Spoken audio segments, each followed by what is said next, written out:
किसी गर्मियों के दिन एक बंदा जिसका नाम जॉन रैंडोल्फ था, वो कोलोराडो के सुनसान जंगलों में हाइकिंग कर रहा था। तो उसको बहुत ही गंदी बदबू आना शुरू हो जाती है। इसका पता लगाने के लिए वो बदबू सूंघता हुआ एक क्लियरिंग में आ जाता है। तो इस क्लियरिंग में ना एक पुरानी सी कैंप साइट होती है। अब जॉन बिल्कुल ही वीरान इलाके में था। अब ये आइडिया कि यहाँ पर कोई कैंपिंग कर रहा होगा, वो भी इसमें जो एक लॉन्ग टर्म सेटलमेंट लग रही थी, ये चीज जॉन को बड़ी अजीब लगती है। तो जॉन इस क्लियरिंग से वॉक करता हुआ इसके करीब जाता है देखने के लिए कि यहाँ पर है क्या। जब वो इस कैंप साइट पर पहुंचता है तो इस कैंप साइट के दरमियान में उसको जमीन पर कोई चीज दिखाई देती है। इसको देखकर वो पहले तो प्रोसेस ही नहीं कर पा रहा था दिमाग में, ये इतनी ज्यादा खौफनाक थी, ये फेक लग रही थी। लेकिन फिर देखकर उसको भी पता चल जाता है ये असल में है। उसी वक्त जॉन यहाँ से मुड़ता है, यहाँ से भागता है और मदद के लिए चीखे मारने लग जाता है। 8 फरवरी 1874 की एक ठंडी रात को एक 65 साल का बंदा जिसका नाम इसराइल स्वान था, वो वेस्टर्न कोलोराडो में एक वैली के अंदर काफी सारे बंदों के साथ बैठा था आग के पास। अब इस आग के पास जितने भी बंदे बैठे थे इसराइल को मिलाकर, ये सारे बंदे गोल्ड प्रोस्पेक्टर थे, जिसका मतलब था ये यूएस के वेस्टर्न एरिया में सफर करते थे गोल्ड ढूंढने के लिए। लेकिन पिछले कुछ हफ्तों से ये सारे गोल्ड प्रोस्पेक्टर इस वैली के अंदर फंसे हुए थे, क्योंकि यहाँ पर बहुत ही खतरनाक विंटर स्टॉर्म्स आ गए थे। जितनी बार भी यहाँ पर तूफान आता था 6 फुट बर्फ और बढ़ जाती थी हर तूफान के साथ। लेकिन आज की रात जैसे इसराइल आग के पास बैठा था, फ्लेम्स को एंजॉय कर रहा था, लोगों की कहानियां सुन रहा था जो वो बता रहे थे, तो इसराइल का एक दोस्त, वो भी गोल्ड प्रोस्पेक्टर था, उसका नाम था एल्फ्रेड पैकर, वो खड़ा होता है, वो पूरे ग्रुप को सजेस्ट करता है कि तुम सब मेरे साथ चलो और हमें इस वैली से अभी निकलना चाहिए। बेसिकली एल्फ्रेड सबको ये बोलता है अभी मौसम थोड़ा बेहतर होना शुरू हो गया, यहाँ पर बर्फ भी पिघलना शुरू हो गई है, और एल्फ्रेड कहता है मुझे एक रास्ता भी पता है जो हमें इस वैली से बाहर ले जाएगा, वो भी सिर्फ 2 हफ्तों में, और ये रास्ता हमें सीधा ग्रीन रिज कोलोराडो पे ले जाएगा। ये ऐसा एरिया था जिधर सभी प्रोस्पेक्टर्स को पता था वहां पर काफी सारा सोना है। तो एल्फ्रेड सबको यही बता रहा था ये विन विन सिचुएशन है हमारे लिए, हम यहाँ से जल्दी भी निकल जाएंगे और अमीर भी हो जाएंगे। जब एल्फ्रेड सबको ये सजेस्ट करता है फिर वो नीचे बैठता है और सारे फिर कुछ देर के लिए खामोश हो जाते हैं। फिर इसराइल इधर उधर सबको देखना शुरू कर देता है कि बाकियों का क्या रिएक्शन है इसकी बात पे, क्योंकि इसराइल को पता था यहाँ पर मेरे अलावा ज्यादातर गोल्ड प्रोस्पेक्टर इसको पसंद ही नहीं करते। ये सारे कहते थे एल्फ्रेड बहुत ही सुस्त और मुश्किल बंदा है। लेकिन इसराइल ये सोचता था कि ये वजह नहीं है कि बाकी सब इसको इस बात पे पसंद नहीं करते, बल्कि वो ये सोचता था बाकी लोग इसको इसलिए पसंद नहीं करते क्योंकि इसको मिर्गी के दौरे पड़ते हैं। अब क्योंकि उसको दौरे पड़ते थे तो इस तरह के सफर में वो दूसरों पे बोझ ही होता था, क्योंकि हर कोई तो अपना ही वजन उठा रहा होता था। तो बाकियों को फिक्र ही रहती थी कि एक बंदा है जो किसी भी टाइम यूजलेस हो जाएगा क्योंकि उसको दौरा पड़ सकता है। लेकिन इसराइल को एल्फ्रेड की इस बीमारी से ज्यादा फर्क नहीं पड़ता। वो ये नहीं सोचता था कि एल्फ्रेड हमारे लिए कोई बोझ है, बल्कि वो ये सोचता था कि एल्फ्रेड काफी स्मार्ट है और बोल्ड है, जब तो सबके सामने खड़ा होकर अपना आइडिया प्रेजेंट कर रहा था। ये एक ऐसा बंदा था जो चीजें करना जानता था और इसराइल को उसकी यही चीज पसंद थी। अब ये भी नहीं था कि इसराइल एल्फ्रेड को पसंद करता है तो वो उसके प्लान में ही शामिल हो जाएगा, लेकिन वो इस बारे में सोच रहा था। अब जैसे इसराइल फायदे और नुकसान सोच रहा था कि वो एल्फ्रेड के साथ जाए या नहीं, वो आग के दूसरी तरफ एक बंदे को देखता है जो काफी बड़ा था। वो बैठा काफी सीरियस लग रहा था। वो आहिस्ता आहिस्ता अपना सर इधर उधर हिला रहा था। नहीं, वो कहता है नहीं, तुम लोगों को यहाँ से अभी नहीं जाना चाहिए। फिर वही बड़ा बंदा खड़ा होता है और एल्फ्रेड की तरफ इशारा करता है, बस अब एक और लफ्ज भी नहीं बोलना, अगर तुम लोग यहाँ से गए तो तुम सब मारे जाओगे। और फिर ये बड़ा बंदा दोबारा आग के पास बैठ जाता है और यहाँ पर सारे बिल्कुल खामोश हो जाते हैं। ये बड़ा बंदा जो अभी बोला था ये कोई गोल्ड प्रोस्पेक्टर नहीं था, बल्कि आग के पास जितने भी लोग बैठे थे ये उन सब से अलग था। इसका नाम यूरे होता है और ये एक नेटिव अमेरिकन चीफ था यूब ट्राइब का। चीफ यूरे ने यहाँ पर बैठे आग के पास जितने भी लोग थे उन सब की जान बचाई थी, क्योंकि कुछ ही हफ्ते पहले ये सारे गोल्ड प्रोस्पेक्टर का ग्रुप इस वैली में ही गुम हो गया था। ये वही वैली होती है जिसमें चीफ यूरे अपने ट्राइब के साथ रहता था। वो इन्हें देख लेता है ये सारे इधर उधर भटक रहे हैं और इनकी हालतें भी बहुत खराब हैं क्योंकि इधर बर्फ के तूफान चल रहे थे। तो चीफ यूरे और उसका ग्रुप इनको खाना पानी देते हैं, यहाँ पर सबके लिए कैंप साइट बनाने के लिए इनकी मदद करते हैं। चीफ यूरे इन सबको कहता है तुम सारा विंटर इसी कैंप साइट में ही गुजारो और जब बाहर का सीजन आएगा, जब स्नो सारी मेल्ट हो जाएगी, तब तुम लोगों के लिए सेफ होगा यहाँ से जाना। शुरू में तो ये सारे गोल्ड प्रोस्पेक्टर बड़े थैंकफुल होते हैं कि चीफ यूरे ने हमें ढूंढ लिया है और हमारी ये कैंप साइट बनवाई है। तो ये कहते हैं कोई मसला नहीं है, हम लोग यहाँ स्प्रिंग तक रुकेंगे। लेकिन अब कई हफ्ते गुजर गए थे उन लोगों को इस कैंप साइट में फंसे हुए, तो ये सारा ग्रुप यहाँ पर बेचैन होना शुरू हो जाता है। ये सोच रहे थे अगर हम लोग यहाँ से जल्दी नहीं गए तो हमारे लिए गोल्ड माइन करने के लिए बचेगा ही नहीं, और इसराइल के लिए सोना ढूंढने का और ज्यादा प्रेशर था क्योंकि वो अपनी फैमिली को बता कर आया था कि ये मेरा आखिरी ट्रेजर हंटिंग का एडवेंचर है। अब ये खाली हाथ तो घर नहीं जा सकता था, उसको सोना चाहिए था ताकि वो आगे जिंदगी में अपनी फैमिली का ख्याल रख सके। फिर एल्फ्रेड यहाँ पर खामोशी तोड़कर दोबारा से खड़ा होता है। वो चीफ यूरे को बोलता है, आपके कंसर्न का बहुत शुक्रिया, लेकिन मैं यहाँ से जल्दी जाऊंगा और मैं उम्मीद करता हूँ मेरे साथ बाकी लोग भी जाएंगे। इजराइल की अपनी मजबूरियां भी थी, उसको एल्फ्रेड में जज्बा भी दिख रहा था। तो इजराइल कहता, ठीक है, मैं भी तुम्हारे साथ चलने के लिए तैयार हूँ। वो सोच रहा था मुझे गोल्ड किसी भी कीमत में हासिल करना ही पड़ेगा। जब इजराइल बोलता है मैं जाऊंगा, तो यहाँ पर 4 और गोल्ड प्रोस्पेक्टर्स होते हैं, वो भी कहते हैं हम भी जाएंगे। चीफ यूरे इनको देखकर सोचा था मैं भी इन लोगों का दिमाग तो चेंज नहीं कर सकता। बेशक वो सोच रहा था ये बहुत गंदा आइडिया है कि ये लोग यहाँ से जा रहे हैं, लेकिन वो अपना फोकस ही शिफ्ट कर देता है। इन लोगों को रोकने के बजाय वो इन्हें जितनी इंफॉर्मेशन दे सकता था देता है उसी एरिया के जिधर ये जाने वाले थे। तो ये सारे वॉलंटियर्स को अपने पास बुलाता है जो जल्दी जाने वाले थे। तो चीफ यूरे नीचे मिट्टी पर एक नक्शा बनाता है। तो ये एल्फ्रेड, इजराइल और बाकी 4 वॉलंटियर्स को बोलता है, तुम लोग यहाँ से रिवर को फॉलो करते हुए जाओ आगे। ये तुम लोगों को आगे एक माउंटेन रेंज पर ले जाएगा जिसका नाम है सैन जुआन माउंटेन रेंज। और किसी भी हालत में तुम लोगों ने इन पहाड़ियों के ऊपर से चढ़ के नहीं जाना, तुमसे ये चीज नहीं होगी। तुम लोगों ने बस इस रिवर को फॉलो करना है जो इन पहाड़ियों की साइड से गुजरता हुआ आगे जाएगा। जब तुम लोग क्रॉस कर लोगे तो आगे एक चौकी होगी, वहां पर जाकर तुम लोग रेस्ट करो, तुम्हें वहां सप्लाईज भी मिल जाएंगी और वहां से आगे तुम लोग ग्रीन रिच की तरफ सफर शुरू कर सकते हो दोबारा। जब चीफ यूरे ये सारा कुछ एक्सप्लेन कर देता है, फिर चीफ यूरे यहाँ से मुड़ता है, अपने घोड़े पे बैठता है और यहाँ से चला जाता है। फिर यहाँ पर भी एल्फ्रेड, इजराइल और बाकी सारे गोल्ड प्रोस्पेक्टर सोने के लिए चले जाते हैं। अगले दिन इजराइल, एल्फ्रेड और बाकी चारों वॉलंटियर जो इस सफर में जाने वाले थे, ये सुबह जल्दी उठते हैं और अपना सामान पैक करना शुरू कर देते हैं। अब जैसे वो ये कर रहे थे, यहाँ पर एक और गोल्ड प्रोस्पेक्टर जिसने वॉलंटियर नहीं किया था जाने के लिए और उसने यहीं स्प्रिंग तक ही रुकना था, वो इन्हें आकर बोलता है मैं तुम्हारी सप्लाईज को ना जितना दूर हो सके तुम्हारे साथ ले चलता हूँ, मतलब मेरे घोड़े की मदद से। लेकिन कहता है एक पॉइंट के बाद मैं तुम लोगों का सामान वहीं पर रखूंगा और वहां से वापस आ जाऊंगा, वहां से आगे तुम लोग अपना खुद देखना। ये सारे इसका बड़ा शुक्रिया अदा करते हैं। थोड़ी देर में ये लोग नाश्ता करते हैं और फिर यहाँ से निकल पड़ते हैं। अब जैसे इजराइल और बाकी प्रोस्पेक्टर इस वैली से हाइक करते हुए आगे जा रहे थे, तो इनको काफी दूर सैन जुआन माउंटेन रेंज की बड़ी बड़ी पहाड़ियां नजर आ रही थी। लेकिन ये लोग भी थोड़ा नॉर्थ की तरफ चल रहे थे उस रिवर के साथ साथ, क्योंकि इन लोगों को पता था इन्होंने पहाड़ियों के ऊपर से थोड़ी जाना है। अब जैसे इजराइल बंदों की लाइन में आगे जा रहा था, उसने अपने हाथ में एक कॉफी पॉट पकड़ा हुआ था। ये एक मेटल का कॉफी पॉट होता है जिसके अंदर इन्होंने गर्म कोयले डाले हुए थे। ना सिर्फ इससे हाथ गर्म रहते थे, बल्कि इनके पास अगर माचिस खत्म हो जाए तो इससे आग भी जलाई जा सकती थी। अब जैसे उसने गरम गरम कॉफी पॉट अपने हाथों में पकड़ा था इस ठंडे यख मौसम में, इजराइल अपने पीछे किसी को आते हुए सुनता है। वो पीछे मुड़ता है तो वो एल्फ्रेड होता है। एल्फ्रेड भी बहुत ज्यादा ठंड में ठिठर रहा था, तो बगैर कुछ सोचे इजराइल अपना गरम गरम कॉफी पॉट एल्फ्रेड को पकड़ा देता है। एल्फ्रेड उसको पकड़ता है, उसको अच्छी तरह अपने सीने से जकड़ लेता है और वो बड़ा शुक्रगुजार होता है इसका। अब ये जो सारे गोल्ड प्रोस्पेक्टर थे,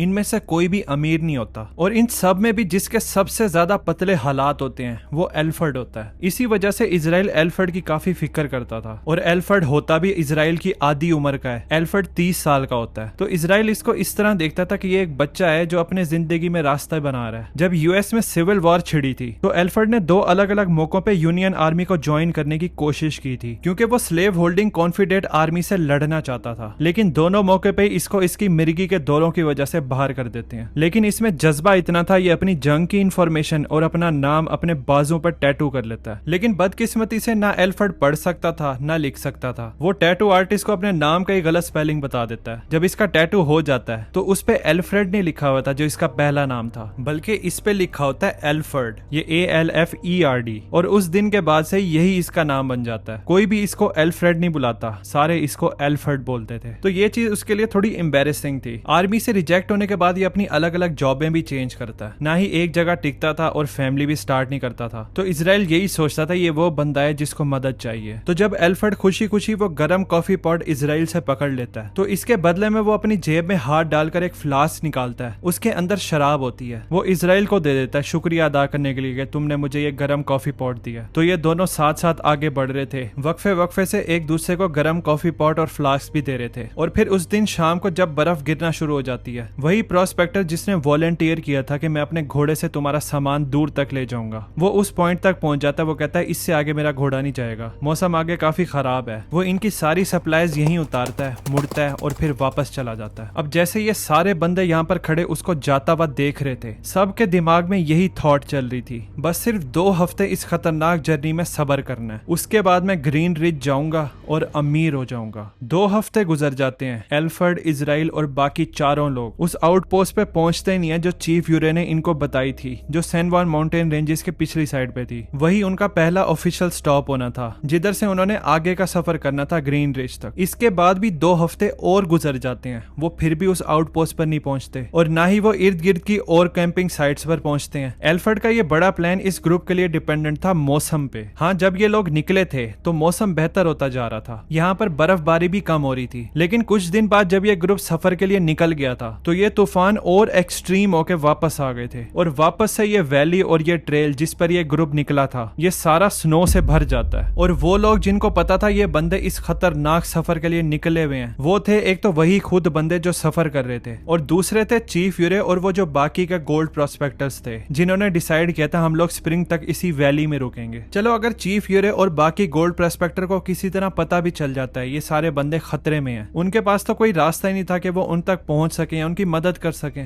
इवन वो बाहर दुनिया से भी कांटेक्ट नहीं कर सकते थे, वो तो खुद इस वैली में फंसे हुए थे, कुछ कर नहीं सकते थे। तो इन शॉर्ट एल्फर्ड, इजराइल और वो जो बाकी चारों बंदे थे वो कहीं बर्फीले जंगलों में गुम हो गए थे और किसी को भी इस बारे में नहीं पता था। लेकिन ये सारा कुछ बदल जाता है 16 अप्रैल 1874 को। तकरीबन 2 महीने गुजर जाते हैं एल्फर्ड, इजराइल और उन 4 बंदों को अपनी सिर्फ 2 हफ्ते वाली जर्नी के लिए। उस सुबह ऑफिशियल बंदों का ग्रुप जो उस आउटपोस्ट में रहते थे, जिधर इजराइल, एल्फर्ड और बाकी लोगों ने पहुंचना था, तो वहां पर ना उस आउटपोस्ट में ऑफिशियल नाश्ता कर रहे थे किसी कैबिन के अंदर। और जैसे वो आपस में खा रहे थे और बातें कर रहे थे, उनके पीछे से एकदम से दरवाजा खुलता है। ये सब पीछे मुड़कर देखते हैं तो दरवाजे पे उजड़ी हुई हालत में एक बंदा खड़ा होता है। उसके बाल और दाढ़ी बिखरी हुई होती है, उसके एक हाथ में राइफल होती है और दूसरे हाथ में मेटल का कॉफी पॉट होता है। अपनी आंखें वो तेजी तेजी इधर उधर हिला रहा होता है। ये बिल्कुल शॉक में था, बोलना तो चाह रहा था लेकिन बोल नहीं पा रहा था। ये बंदा एल्फर्ड था और ऑफिशियल इसको देखते ही पहचान लेते हैं इसको मदद की जरूरत है। तो बगैर कुछ पूछे वो इसको अंदर लाते हैं, दरवाजा बंद करते हैं, उसको खाना देते हैं, उसको पानी देते हैं। एल्फर्ड पागलों की तरह खाना शुरू कर देता है और खाते खाते इसको उल्टी आ जाती है। वो सबसे माफी मांगता है, कहता है मैं जंगलों में काफी अरसे से भूखा था तो शायद इस वजह से मेरा इंटेस्टाइन ट्रैक्ट डैमेज हो गया हो। लेकिन ऑफिशियल ज्यादा माइंड नहीं करते कि इसने उल्टी कर दी है, उनको बस फिक्र थी ये बंदा कहीं मर ना जाए, इसकी इतनी बुरी हालत है। तो ये ऑफिशियल एल्फर्ड की मदद करते हैं सफाई करने में और फिर इसको गर्म कपड़े देते हैं। एल्फर्ड इनसे पूछता है तुम्हारे पास विस्की है, मैंने अपने जिस्म को गर्म करना है। वो कहते हैं कोई मसला नहीं है, वो इसको विस्की पकड़ा देते हैं। एल्फर्ड इसकी 2-4 शॉट्स लेता है और इस पॉइंट तक एल्फर्ड काफी रिलैक्स हो जाता है। और फिर उस पॉइंट पर एक ऑफिशियल इससे पूछता है क्या हुआ था तुम्हारे साथ।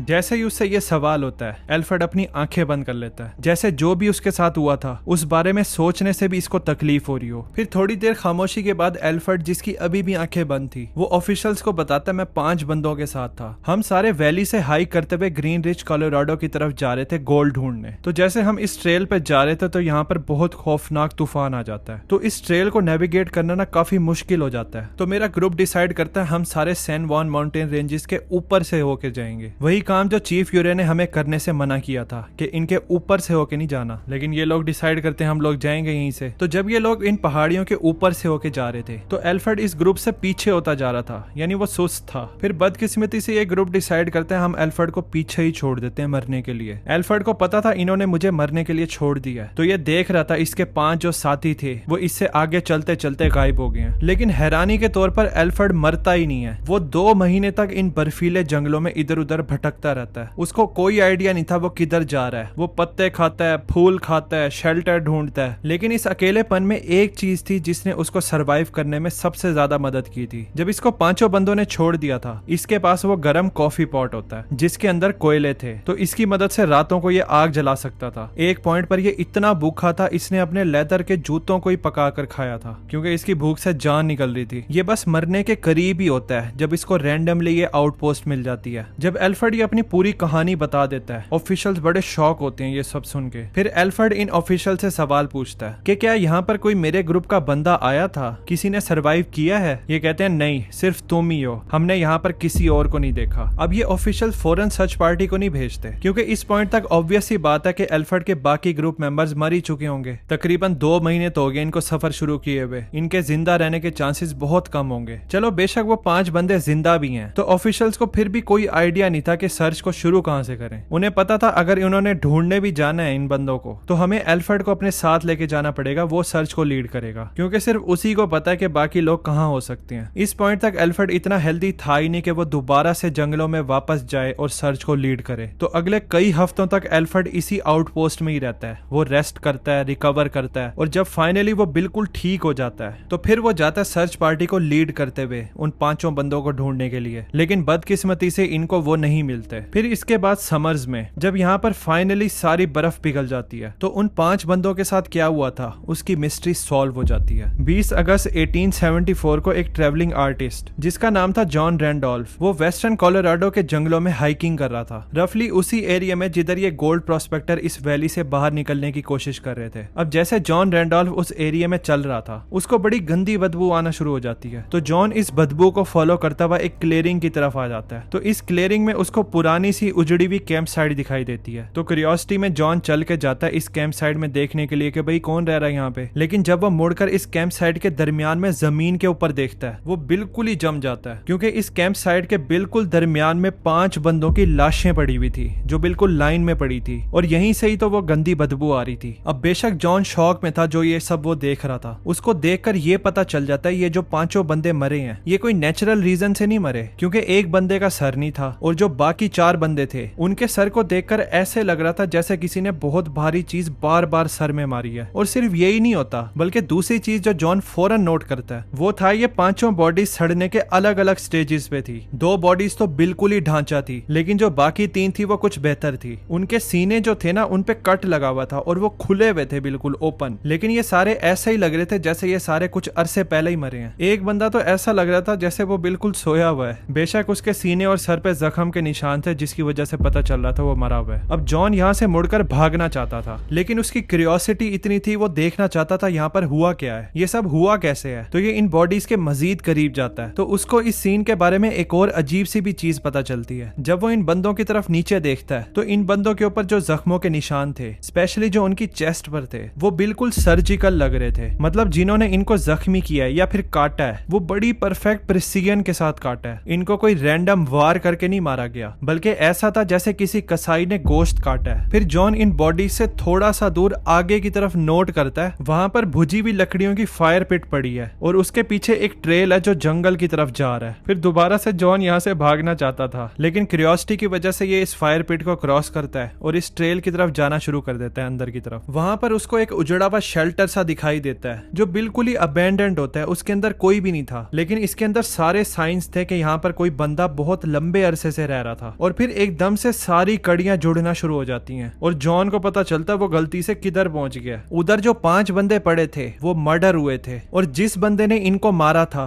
वो इस कैंप में रह रहा था और कुछ हफ्तों से लेकर महीनों तक वो बंदा इनके बॉडी पार्ट्स को काट कर आग में पकाकर खा रहा था। तो ये एक किस्म का कैनिबल कैंप था। फिर जॉन सोचने लग जाता कहीं वो बंदा वापस तो नहीं आ जाएगा, जो भी यहाँ पर रह रहा है वो वापस ना आ जाए। उसको कुछ नहीं पता होता। वो पैनिक में अपनी स्केच बुक निकालता है, वो इस एरिया की स्केचिंग करता है और यहाँ से भागकर मदद मांगने चला जाता है। बाद में पता ये चलता है वो जो जॉन इलिस्ट्रेटर था जिसने इस साइट को डिस्कवर किया था वो बिल्कुल ठीक सोचा था जो इस कैंप साइड में हो रहा था। जब एल्फ्रेड को मरने के लिए पीछे छोड़ दिया था वो 5 बंदे रात के टाइम पहाड़ियों पे आगे बढ़ रहे थे और फिर कोई बंदा उन पे हमला करता है, उनको मारता है और उनको खाना शुरू कर देता है और वो बंदा एल्फ्रेड था। इसी वजह से तो एल्फ्रेड इतने लंबे अरसे से सरवाइव करता है। वो सिर्फ रात के टाइम आग जलाकर जिंदा नहीं रह रहा था बल्कि वो आग जलाकर अपने दोस्तों को खा रहा था। वैसे आज तक सही से ये नहीं पता चला कि इन 5 बंदों को एल्फ्रेड ने किस तरह मारा था या फिर उसने कब इन 5 बंदों को मारा था। इन्वेस्टिगेशन होने के बाद बस हमें ये पता है कि 4 बंदे इनमें सो रहे थे जब उनको मर्डर किया गया था और 5वां बंदा जो इजराइल था वही जो एल्फ्रेड को पसंद करता था और उसका ख्याल भी रखता था। सिर्फ वही बंदा था जिसपे स्ट्रगल के निशान थे जब उसको मारा गया था। एल्फ्रेड मानने से इनकार कर देता कि मैंने 5 बंदों को नहीं मारा। वो कहता सिर्फ मैंने एक बंदे को मारा था। कहता वो भी सेल्फ डिफेंस में। कहता बाकी 4 को किसी और ने मारा है। ये बड़ा कंफ्यूजिंग सिनेरियो था। अब बेशक एल्फ्रेड पे जितने भी इल्जाम थे एक चीज से वो इनकार नहीं करता, वो था कैनिबलिज्म। वो अथॉरिटीज को खुद बताता कि मुझे इंसान का गोश्त पसंद आने लग गया था। इनफैक्ट जब अथॉरिटीज उस कैंप साइट को सर्च करती हैं जो जॉन रैंडोल्फ ने ढूंढी थी उनको उस कैंप साइट के पास एक मुर्दा हिरन भी दिखाई देता है। अब बेशक वो वहां पर पड़ा था, एल्फ्रेड उससे उतार कर गोश्त नहीं खाता। वो बस अपने मुर्दा दोस्तों के पास जाता रहता है और उनका गोश्त खाता है। एंड पे एल्फ्रेड पे मर्डर के चार्जेस चार्जेस लगते हैं और इसको 40 साल कैद की सजा सुनाई जाती है। लेकिन 1901 में जब वो 92 साल का होता है उसको पैरोल मिल जाता है। फिर एल्फ्रेड वेजिटेरियन बन जाता है और कुछ साल बाद मर जाता है।